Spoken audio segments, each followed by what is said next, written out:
सूरज की आंखों में अब सिर्फ ठंडा गुस्सा था। उसके दिल में एक ही बात बैठ चुकी थी, ईशा ने उसे धोखा दिया है। उसने किसी और का साथ चुन लिया, और वो भी ऐसे इंसान का जिस पर भरोसा करना ही गलत था। उधर बंटी सब जानता था। सच जो सूरज से छुपा हुआ था उसकी आंखों में जल रहा था। वह खुद को रोक नहीं पाया। भैया, आप सच में सब कुछ देखकर भी नहीं देख पा रहे।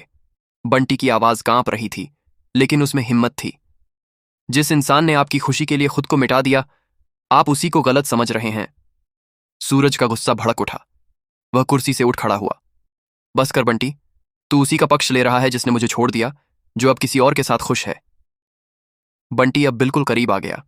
उसकी आंखों में आंसू थे, लेकिन आवाज मजबूत थी।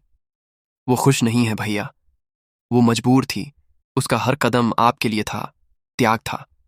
ये सुनकर सूरज के अंदर जैसे सब कुछ हिल गया, लेकिन उसका अहंकार अभी भी उसे सच स्वीकार नहीं करने दे रहा था। तुझे फैसला करना होगा, सूरज गरजा। या तो मेरे साथ रह या उसके। कुछ पल के लिए सन्नाटा छा गया।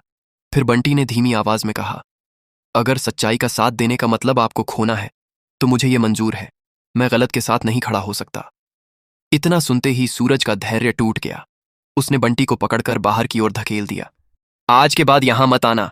दरवाजा जोर से बंद हुआ और बंटी बाहर गिर पड़ा।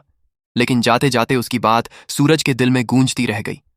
रात गहराती गई और सूरज की बेचैनी भी। कमरे में सन्नाटा था, पर उसके अंदर सवालों का तूफान चल रहा था। क्या सच में मैं गलत हूं? क्या उसने सच में मेरे लिए सब सहा? उसे अपनी ताई मां की बात याद आई। ऊंचाई पर पहुंच जाना अलग बात है, खुश रहना अलग। अब उसे महसूस हुआ वह जीत कर भी हार गया है। धीरे धीरे वह मेज के पास गया। वहां एक पुरानी तस्वीर पड़ी थी, ईशा की। उसने उसे उठाया, धूल साफ की और देर तक देखता रहा।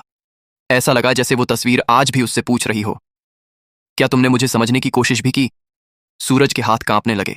वह वहीं घुटनों के बल बैठ गया। एक अधिकारी जो सबकी समस्याएं हल करता है, आज अपनी ही जिंदगी के सवालों में उलझा हुआ था। अब आप बताइए, क्या सच सामने आने के बाद सूरज को ईशा के पास जाना चाहिए, या फिर बहुत देर हो चुकी है?